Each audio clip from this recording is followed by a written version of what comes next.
루게릭에 대해서 생각해 보도록 하겠습니다. 우리는 서양의 물질 문명, 기계 문명, 서양 과학에 길들여져 있기 때문에 병의 원인을 원인균이나 바이러스, 어떤 독성 물질 이런 데서 자꾸 찾으려고 합니다.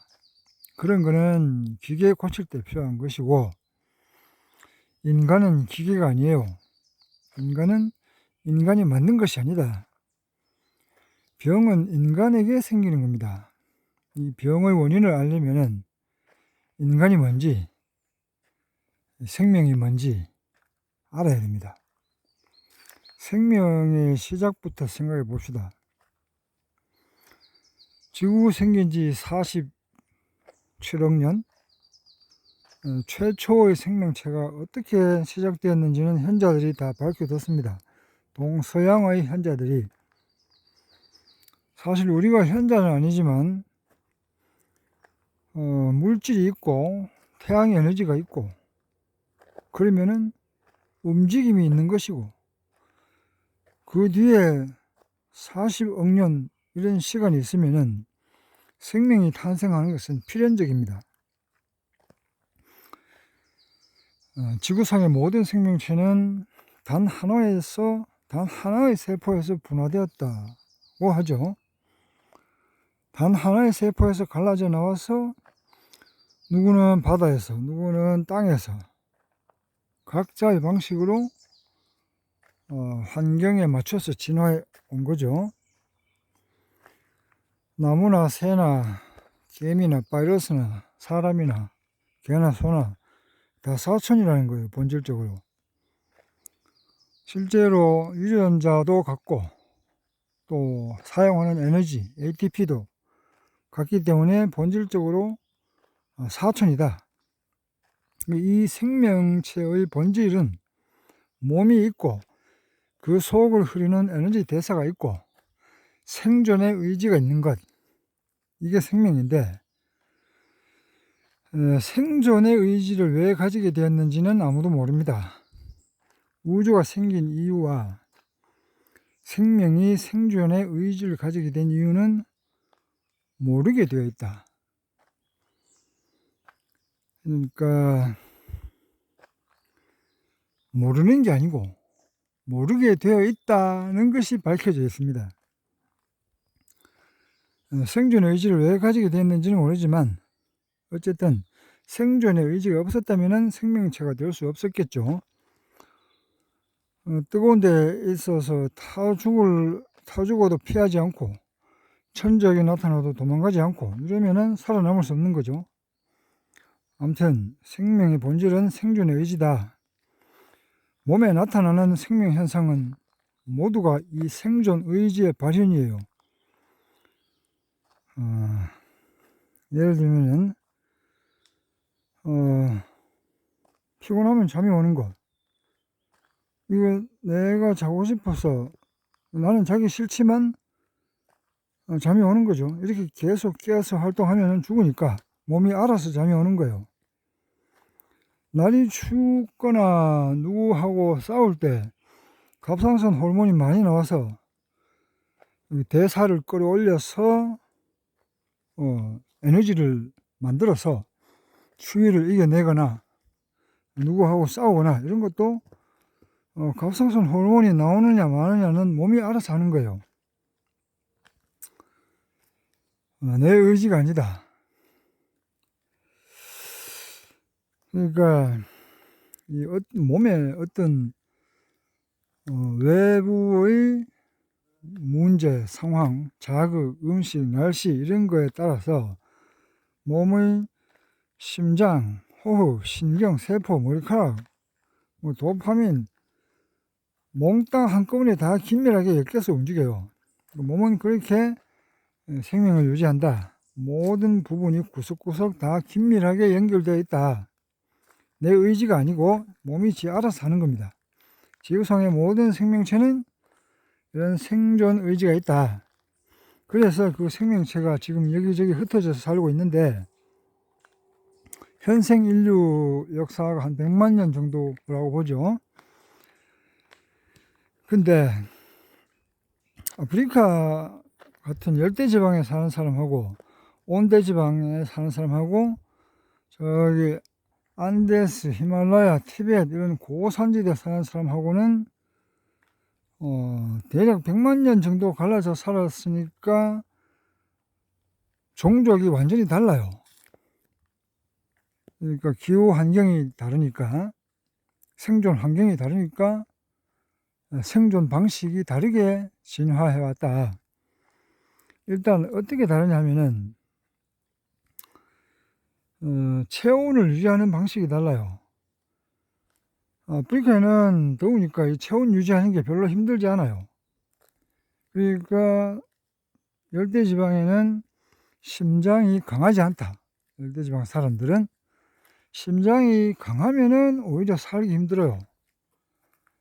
안 그래도 날씨가 더운데 심장이 강하면은 성질 급하고 압이 잘 오르고 심장 화덕화덕거리고 이렇게 되는 거예요. 이렇게 되면은 뇌혈관이 터지고 막 이렇게 살 수가 없는 거죠. 그러니까 열대지방에는 좀 게으르고 느긋하고 이런 사람들이 살기 좋아서 거기 사람들은 그런 사람들이에요. 체온을 유지하려면은 먹고 심장 뛰고 피를 돌려가지고 유지하는데 그러니까 더우니까 심장이 크게 활동할 필요가 없다. 그러니까 사람이 게을러지는 거예요. 느려지고. 근데 아프리카에는 대신 날이 더우니까 몸에 물이 부족하기가 쉬워요. 그러니까 아프리카 사람들은 한마디로 얘기하면은 몸에 물을 간직하는 능력은 뛰어나고 심장은 좀 약하고 이런 사람들이 살기가 좋다. 그래서 저 열대지방 사람들이 피부나 몸이 촉촉해요. 선인장처럼 그런 느낌이에요. 그런데 여기 안데스, 히말라야, 티베트 이런 데는 온도, 체온 유지하기가 만만찮아요.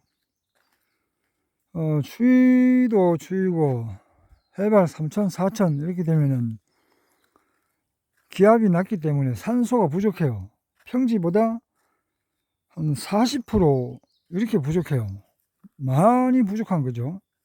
그러니까 이 사람들은 심장과 폐가 굉장히 발달한 사람들만 살아남게 된 거예요. 일단 폐포, 꽈리 자체가 크고 그리고 혈액 속에 산소를 운반하는 혈소판이나 헤모글로빈이 더 많기도 하고 그 기능도 매우 뛰어나요. 산소가 평지에 거의 반밖에 안 되니까 에너지 효율이 훨씬 좋아요. 그래서 이 사람들이 흉곽이 크고 에너지를 많이 만들 수 있는 몸을 가지고 있다. 근데 이 사람들이 살은 잘 안 쪄요. 배가 잘 안 커지고. 그러니까 살이 찌고 배 커지고 하면 숨 차서 살아남을 수 없으니까. 그래서 먹는 것에 비해서 그것을 매우 효율적으로 잘 쓰는 그런 사람들이 고산 사람들이다. 그 사람들은 거기가 편해요. 그 사람들이 우리나라에서 와서 살면은 불편해요. 날 따뜻하고 산소 많고 이런 게 불편해. 우리나라 사람들이 아프리카에 가서 살면은 불편하겠죠. 따뜻하고 좋을 것 같지만 더워요. 힘들어. 그런 거하고 비슷해요. 그러니까 고산 사람들은 항상 대사가 빠르고 에너지를 쓰는 쪽으로 몸에 비축해 두는 것이 아니라 쓰는 쪽으로 최적화된 채로 100만 년을 살아왔기 때문에 우리나라에 와서 우리나라 사람처럼 살면은 병이 생긴다. 그러니까 대사가 빠르고 에너지 효율이 높다는 것이 이 사람들이 어떻게 표현되느냐면은 이 사람들이 가만 보면 성격이 엄청 급해요. 무슨 일이 생기면은 또 퍼뜩퍼뜩 반응해요. 뭐 오래 고민하고 이런 게 잘 없어요. 그리고 판단이 굉장히 빨라요. 판단이 옳다는 건 아니고 그냥 빠르다. 그러다가 뜻대로 안 되면 화를 막 잘 내요. 그러니까 화를 낸다는 것이 심장을 세게 뛰게 하고 혈압을 올려야 폭발해서 화를 낼 수 있거든요. 소심한 사람들이 심장이 힘이 약해서 압을 잘 못 올리고 이런 사람들은 화내는 게 힘들어요. 그래서 심장 약한 사람들은 참다 모아가지고 한번 큰맘 먹고 화를 내는단 말이에요. 근데 고산 사람들은 화를 매우 자연스럽게 힘 안 들이고 내요. 왜냐하면은 평소 상태가 그러니까. 평소 상태가 압이 올라 있고 에너지 대사가 빠르고 여차하면 튀어나갈 준비가 되어 있는 그런 사람들이란 말이에요. 근데 이 사람들한테 편안하게 먹고 놀아라 하면은 이 사람들은 먹고 노는 걸 잘 못해요. 그러니까 먹고 노는다는 게 뭔지를 잘 몰라요. 무슨 문제가 생겨서 해결해야 될 때는 후다닥 움직이는데 먹고 노는 걸 잘 못해. 먹고 노는 게 체질인 사람도 있잖아요. 뭘 해야 될 일이 있는데 꾸물꾸물거리고 아무 생각 없이 누워서 뒹굴뒹굴하고 이런 걸 잘하는 사람이 있는데 고산 사람들은 그게 안 되는 사람들이에요. 고산의 추운데 영하의 날씨에 먹을 것도 많지 않고 산소도 적고 하니까 몸의 대사가 느슨해질 수가 없는 거예요. 이 사람들이 성격이 강하고 호연지기가 있고, 호연지기라는 것이 뭔가 기상이 좀 크고 사람이 쪼잔하지 않고 대략 그런 겁니다. 일단 고산 사람들은 그런 종족이다. 평지 사람들하고 완전히 다른 사람들이에요. 이 사람들이 기운이 위로 솟구치고 대사가 빠르고 몸에 축적돼서 살이 되는 게 적고 정신 활동이 활발하고, 근데 몸에 쌓인 게 적으니까 지구력은 딸려요. 시작은 화닥닥 하는데 금방 지쳐. 그러니까 먹은 게 적으니까, 영양이 적으니까. 이 사람들이 이제 고산에 살다가 유럽의 제국주의가 시작되면서 유럽 놈들이 총 들고 여기저기 해집고 다니기 시작하면서부터 사람들이 흩어져서 밑에도 살고 여기 우리나라에도 오고 이랬단 말이에요. 그렇게 됐는데 우리나라 같은 온대 지방에 살면은 고산 같은 그런 빠른 대사가 필요 없는데 이 사람들은 본성이 그런 사람들이다 보니까 유전자가 1000년, 2000년에 막 바뀌는 게 아니잖아요. 우리나라에 와서도 대사가 빠르고 에너지 과소모, 과소비, 그러니까 막 정신 활동이 활발하고 항상 이렇게 화낼 준비가 돼 있고 튀어나갈 준비가 돼 있고 이런 건데, 이 사람들은 뭐 안 움직이고 숨만 쉬어도 에너지가 많이 생겨요. 그러니까 항상 정신적인 에너지가 항상 많이 쓰이는 거죠. 정신적으로 많이 쓰여요. 특히 그러니까 뇌, 척수 이쪽으로. 그러니까 이 사람들이 뇌결핵 환자들이 병이 극단에 이르러도 정신은 말짱해요. 뇌, 척수 이런 데는 침범 당하지 않아. 감각도 멀쩡하고.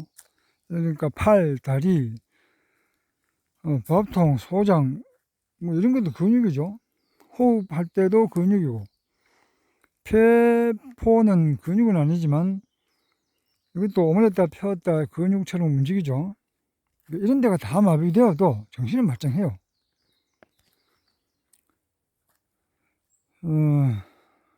대사가 빠르고 위로 솟구친다는 게 그런 거예요. 그러니까 이 사람이 편안하고 느긋해야 살도 찌고 다리에 힘도 생기고 뼈도 튼튼해지고 하는데 몸에 살로는 안 가고 다 조용히 불태우고 있는 거예요.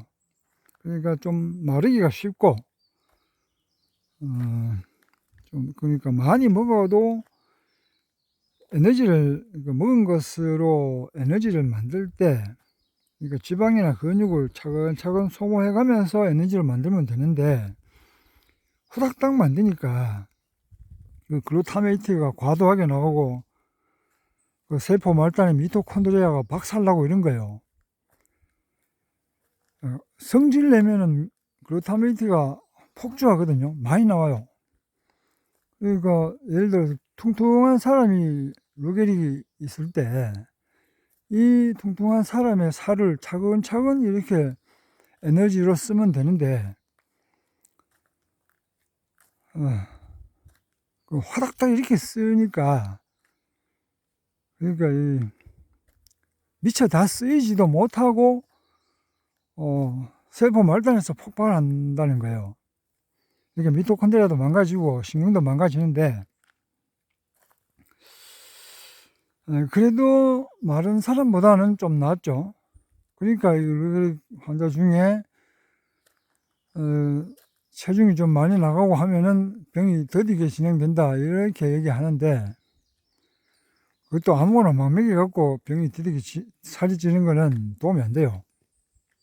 일단 그렇고 그러니까 고사한 사람들에 대해서 일단 이해를 해야 돼요.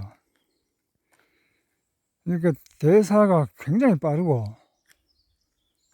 이게 어느 정도 빠르기에 어느 정도 에너지 소모가 심하길래 그렇게 신경까지 마비시키는가 우리 평지 사람들은 잘 이해를 못해요.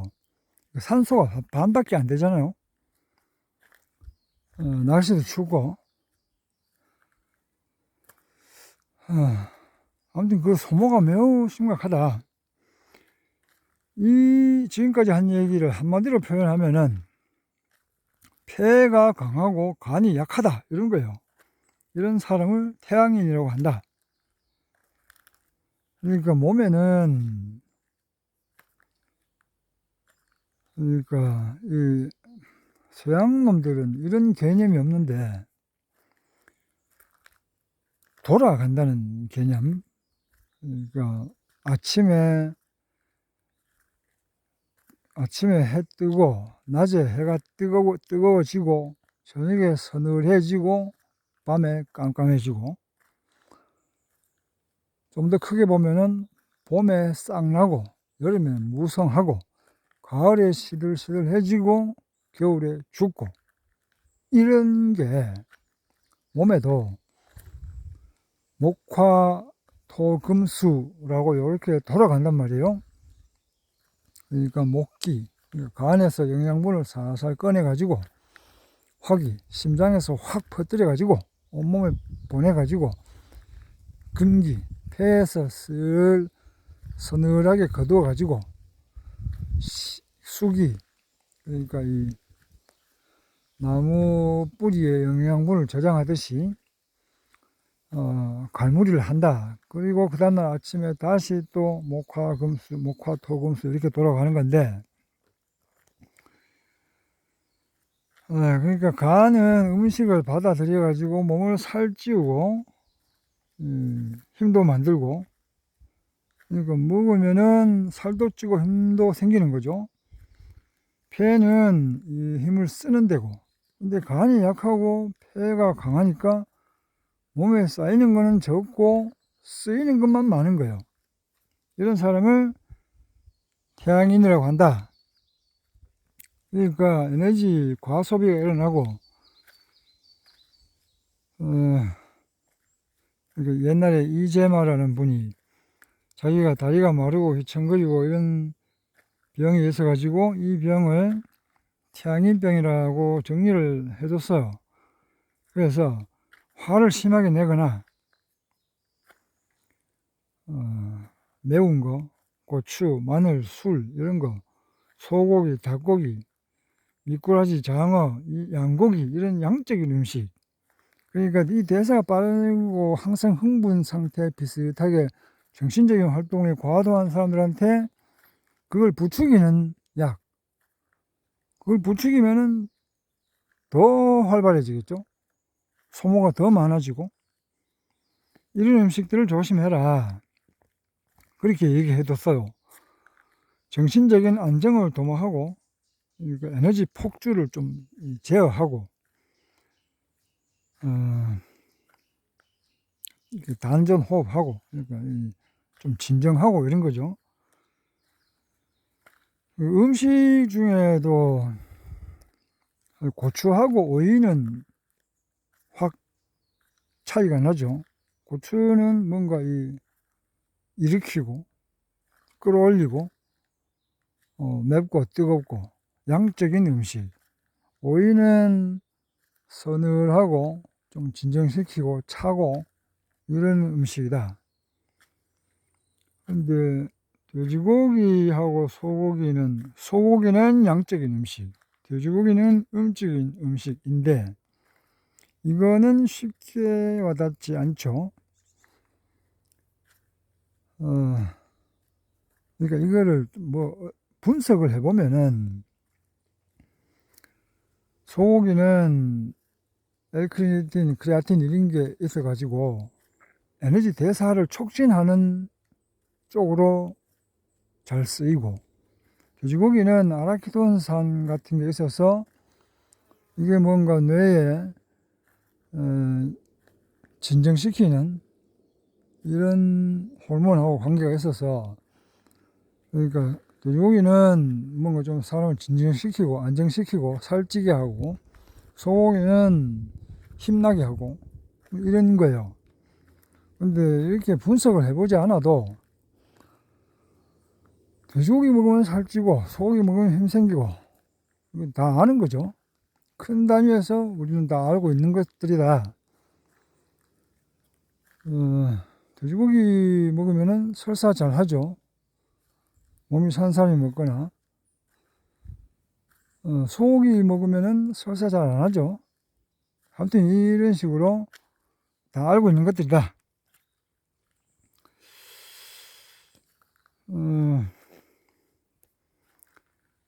그러니까 안 그래도 대사가 빨라서 있는 거 없는 거 지방 근육 다 땡겨서 정신활동에 쓰는 사람을 태양인이라고 하는데, 이 태양인들이 이제 먹어야 되는 음식을 이정아 선생님이 뭐라고 했냐면은 메밀, 오징어, 문어, 낙지, 전복, 그 다음에 미역, 다시마, 상추, 배추, 그 다음에 과일 종류는 포도, 키위, 머루 이런 종류란 말이에요. 이런 음식들이 다 음식인 음식이에요.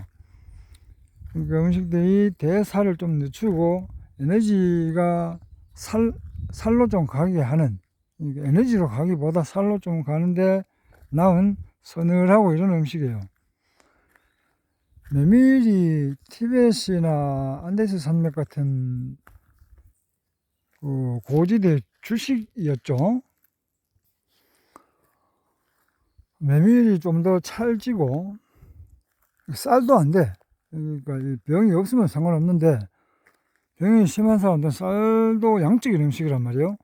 오늘 먹고 오늘 쓰기에 좋은 그런 음식이다. 몸을 축적하는 음식이 아니다. 그러니까 이런 음식들이 고산 사람들을 마치 고산에 와 있는 것 같은 그런 환경을 만들어준다. 이런 얘기예요. 고산 사람이 고산에 살면 편안하죠. 평지 사람이 고산에 가면은 숨차고 힘들고 뭐 심경, 심장, 호르몬, 도파민 다 고장나요. 그러니까 신경, 심장 이런 거를 치료할 게 아니고 데리고 내려오면 돼요. 태양이는 고산 데리고 가면 되고, 그러니까 음식과 섭생과 화 안 내고 이런 거를 맞춰주는 건데, 그러니까 사실 화는 내는 게 포인트가 아니고 화는 나는 거죠. 화가 올라오는 거예요. 대사가 빠르면 화가 잘 올라와요. 이것도 몸이 알아서 하는 거예요. 그러니까 자꾸 양적인 음식, 섭생, 날씨, 뭐 이웃과의 분쟁 이런 것들로 몸을 들쑤시면은 양적인 사람의 양적인 자극을 들쑤시면은 화가 올라오는 거예요. 화 올라오면은 글루타민 많이 나오고 미토콘드리아 폭발하고 이렇게 되는 거예요. 그러니까 맨날 이런 사람들이 메밀 먹고 상추 먹고 오징어, 전복, 키위, 포도 이런 거 먹고 심호흡하고 정신을 안정시키고 이렇게 있으면은 화가 올라올 수 없겠죠. 이렇게 오래 섭생하고 치료하면은 병이 멈춥니다. 더 오래 하면은 낫습니다. 한약이 어떻게 신경을 되살릴 수 있느냐 이렇게 묻는데, 한약이 신경을 되살리는 게 아니에요. 내 몸의 생존 의지가 살리는 거예요. 살릴 형편이 되면은 단지 그걸 잘 살릴 수 있게 태양인이 편안할 수 있도록, 그러니까 마치 고상에 있는 것처럼 조상 대대로 살아온 그 환경을 맞춰주면은 된다. 그러면은 누워있는 환자 이렇게 세울 수 있느냐 이렇게 또 묻던데, 마찬가지예요. 나의 생존 의지가 이 섭생과 맞아 떨어져서 일어설만 하면 일어서는 거고, 날아갈 만 하면 날아가는 거예요. 못 일어날 만 하면 못 일어나는 거고, 죽을 만 하면 죽기도 하죠.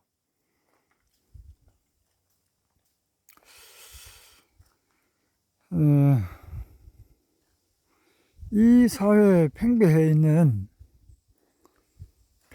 있다고 다 옳은 건 아니죠.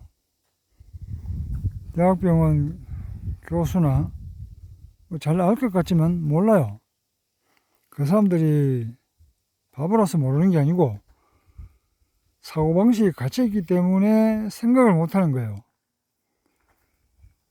어떤 특별한 병, 그러니까 수두나 파상풍, 광견병 이런 거는, 그러니까 병이 음식과 기후와 원인균과 섭생, 체질 모든 게 종합적으로 생기는데, 수두나 광견병 이런 거는 그 중에 원인균의 역할이 좀 커요.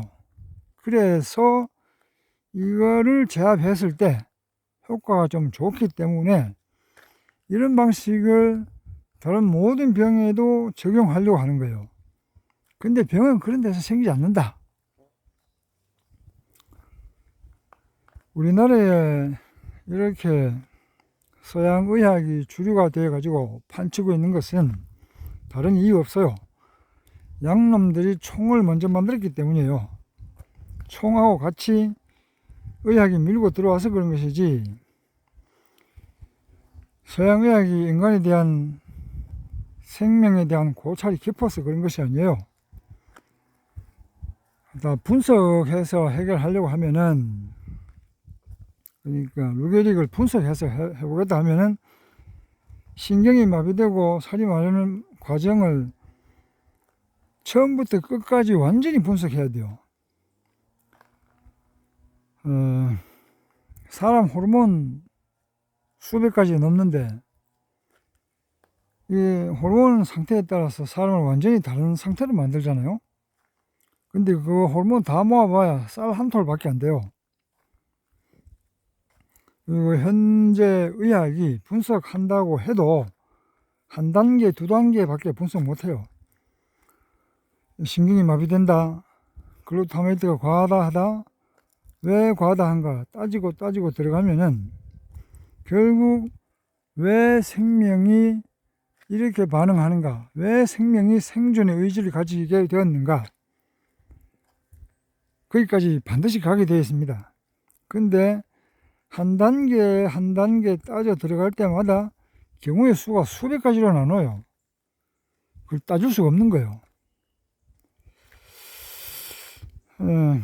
그러니까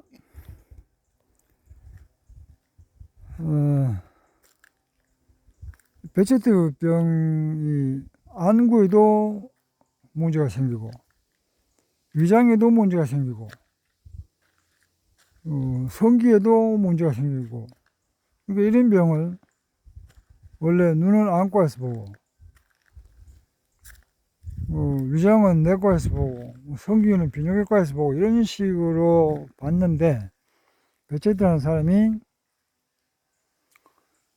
아니다, 이것은 무슨 관계가 있는 것 같다, 그래갖고 보고 올렸단 말이에요. 근데 관계가 있는 것까지는 생각했는데 무슨 관계가 있는지는 몰라요. 그러니까 이 모모의 어떤 오장육부라는 이런 서로 긴밀하게 엮여 있다는 개념이 없어요. 기계론적으로 몸을 보니까 사람은 기계가 아니기 때문에 그렇게 파악할 수 없다.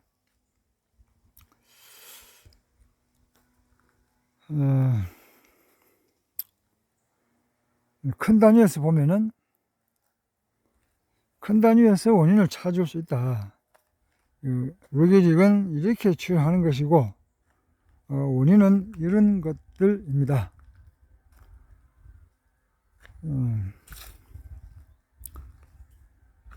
그리고 따지는 김에 우주가 왜 생겼는지, 생명이 왜 생존의 의지를 가지게 되었는지 모르게 되어 있는데, 이 모르게 되어 있는 것이 몰라서 답답한 게 아니고 매우 이치에 맞아요.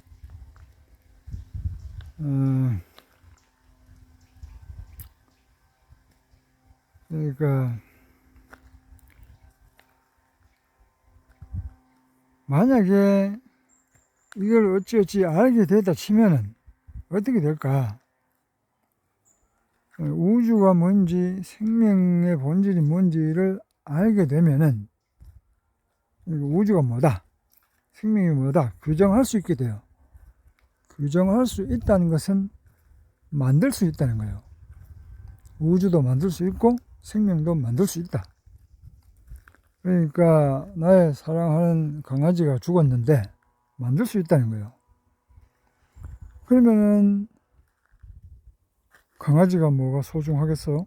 다시 만들 수 있는데, 이 세상도 만들 수 있어. 이 세상도 소중하지 않아요. 강아지만 만들겠어요? 나도 만들어요. 나도 소중하지 않아. 왜 이렇게 됐는지는 모르지만 모르게 되어 있는 것이 다행이다.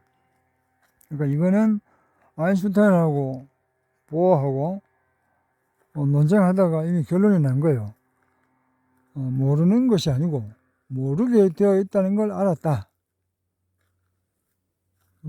지구 빅뱅 극초반에, 그러니까 1플랑크 타임 안에 중력과 핵력과 다 들어있기 때문에 우리가 생각하는 이런 법칙이 우리 관점으로는 해석할 수 없다, 이런 거죠. 이런 거는 뭐 다 밝혀진 겁니다. 그러니까 우리의 관점으로는 이해할 수 없게 불완전하게 불확실하게 되어 있는 것 같지만 우주는 지 알아서 잘 돌아간다, 문제없이 잘 돌아간다, 이런 얘기인 거죠.